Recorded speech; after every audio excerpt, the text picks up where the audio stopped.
दोस्तों, जय श्री राम। योग मंत्र साधना चैनल पर आपका स्वागत है। आज इस वीडियो में हम जानेंगे, शादी के बाद विदाई का समय था। नेहा अपनी माँ से मिलने के बाद अपने पिता से लिपट कर रो रही थी और वहाँ मौजूद सभी लोगों की आंखों में आंसू थे। उस समय नेहा ने घूंघट निकाला हुआ था और अब उसका विदा होकर ससुराल जाने का समय हो गया था। तो जैसे ही नेहा रोती हुई कार में बैठने लगी, तभी उसकी छोटी बहन रोती हुई उसे दोबारा लिपट कर रोने लगी।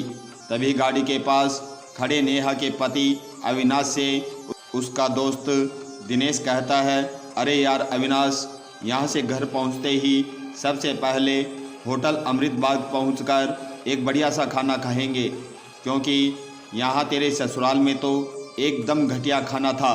ऐसा खाना तो हमारे यहाँ कुत्तों को भी नहीं खिलाते। तभी साथ ही खड़े अविनाश के छोटे भाई ने भी कहा, हाँ यार, यहाँ का खाना तो एकदम बकवास था और रसमलाई में तो रस ही नहीं था। ये कहते हुए वो तीनों ही ज़ोर ज़ोर से हंस रहे थे। तभी नेहा के पति अविनाश ने भी अपने ससुराल वालों का मजाक उड़ाते हुए कहा, हाँ यार, मैंने भी मजबूरी में ही यहाँ का खाना खा लिया, वरना मैं तो ऐसे खाने को तो हाथ भी नहीं लगाता। और अब पक्का हम तीनों घर पहुँचते ही होटल अमृत बाग का खाना खाएंगे। अपने पति के मुँह से ऐसी बातें सुनकर नेहा कार में बैठती बैठती रुक गई और उसने गुस्से में सबके सामने अपना घूंघट हटाते हुए कार के दरवाजे को ज़ोर से बंद किया और आंखों में आंसू लिए नेहा अपने पिताजी के पास चली गई और उनका हाथ पकड़कर उनसे ये कहा कि पिताजी, मैं ससुराल नहीं जाऊंगी, मुझे ये रिश्ता बिल्कुल मंजूर नहीं है। ये बात नेहा ने इतनी ज़ोर से कहा कि सब लोग उसकी बात सुनकर हक्के बक्के रह गए। सब लोग नेहा के नज़दीक आ गए और नेहा के ससुराल वालों पर भी जैसे पहाड़ ही टूट पड़ा हो। वजह क्या थी ये किसी को भी समझ नहीं आ रहा था।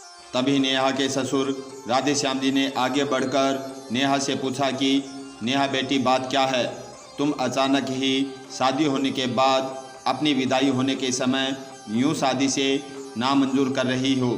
तभी नेहा कुछ देर चुप रहने के बाद अपनी आंखों में आंसू लिए अपने ससुर से बोली, बाबूजी, आपको पता है, मेरे माता पिता ने अपने सभी सपनों को पूरा करने के लिए हमें इतना पढ़ाया लिखाया और काबिल बनाया, और आप जानते हैं कि एक बाप के लिए उसकी बेटी क्या मायने रखती है। वैसे आप और आपका बेटा कभी नहीं जान सकते, क्योंकि बाबूजी, आपके घर में तो कोई बेटी है ही नहीं।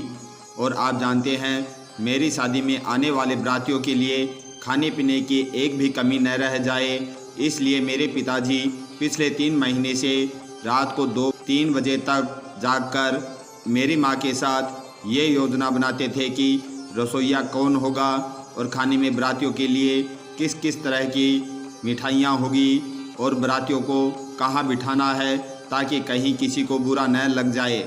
और शायद आप नहीं जानते कि मेरी माँ ने पिछले 1 साल से एक भी नई साड़ी नहीं खरीदी, क्योंकि मेरी शादी में पैसों की कमी न हो जाए। और आज भी मेरी शादी में भी मेरी माँ मेरी बड़ी बहन की साड़ी पहनकर खड़ी है। और ये तो कुछ भी नहीं, मेरे पिताजी भी 150 रुपये की इस शर्ट के नीचे कई छेद वाली बनियान पहनकर खड़े हैं। और ये सब सिर्फ इसलिए ताकि मेरी शादी में कोई कमी न रह जाए। लेकिन इतनी मेहनत के बावजूद भी आज इस शादी में आपके बेटे को रोटियां ठंडी लगी, उसके दोस्त को पनीर बकवास लगा और मेरे देवर जी को रसमलाई में तो रस ही नहीं मिला। और तो और मेरे पति अविनाश जी तो कह रहे थे कि वो तो ऐसे खाने को हाथ भी नहीं लगाते, बस उन्होंने तो मजबूरी में ही ये खाना खा लिया। अगर सब कुछ इन्होंने मजबूरी में ही खाया है तो इसकी क्या गारंटी है कि मुझसे शादी भी ये अपनी खुशी से ही कर रहे हैं। कल को अविनाश जी ये भी कह सकते हैं कि मुझसे भी इन्होंने मजबूरी में ही शादी की है। और नेहा रोते हुए अपने ससुर से ये भी कह रही थी कि जिस माता पिता ने मेरी शादी में दिन देखा न रात देखा, बस शादी की तैयारियों में लगे रहे, उन माता पिता पर आज आपके बेटे और उनके दोस्त यूं ज़ोर ज़ोर से हंस रहे हैं और इनकी उतनी बेइज्जती कर रहे हैं। क्या आपके घर में माता पिता की इतनी ही इज्जत होती है? तभी नेहा के ससुर ने कहा कि बेटी, इतनी छोटी सी बात पर तुम इतना नाराज़ हो गई। तो नेहा ने अपने ससुर की बात को काटते हुए कहा कि बाबूजी, ये छोटी सी बात नहीं है। अगर शादी के बाद मैं भी आपकी इज्जत न करूं तो आपको कैसा लगेगा? ये सुनते ही नेहा के ससुर ने शर्म के मारे अपनी आंखें नीचे कर ली। तभी नेहा ने कहा, लेकिन बाबूजी, आप चिंता न करिए, हमारे अंदर हमारे अच्छे माता पिता के संस्कार हैं। किसी की बेइज्जती करना, ये सब हमारे माता पिता ने हमें कभी सिखाया ही नहीं है। ये सुनते ही नेहा के पिताजी दयाशंकर जी ने आंखों में आंसू लिए अपनी बेटी को गले से लगा लिया और उससे कहा कि बेटी, मुझे गर्व है कि तू मेरी बेटी है और अब तू शांत हो जा। बेटी, तुझे मेरी कसम, तू इन्हें माफ़ कर दे और खुशी खुशी अपने ससुराल चली जा।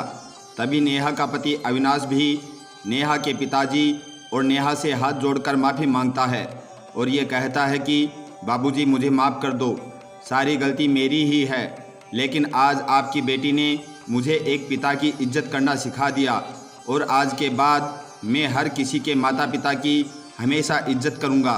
उसी वक्त नेहा के ससुर राधे श्याम जी भी आगे आकर अपना हाथ नेहा के सर पर रखकर कहते हैं कि मैं तो बहू लेने आया था, लेकिन ईश्वर बहुत कृपालु है, उसने मुझे बहू के रूप में एक बेटी दे दी और वो भी इतने अच्छे संस्कार वाली, जो कि माता पिता का भी इतना सम्मान करती है। और अब बेटी, मेरे कहने से इन नालायकों को भी माफ़ कर दे, मैं तेरे सामने हाथ जोड़ता हूँ। तभी नेहा अपने ससुर जी के दोनों हाथों को पकड़ लेती है और कहती है कि नहीं बाबूजी, आप मेरे पिता के समान हैं, कृपया आप मेरे सामने हाथ मत जोड़िए। तभी नेहा के पिताजी दयाशंकर जी भी कहते हैं कि समधी जी, आप मेरी बेटी के सामने हाथ जोड़कर कृपया हमें शर्मिंदा मत कीजिए।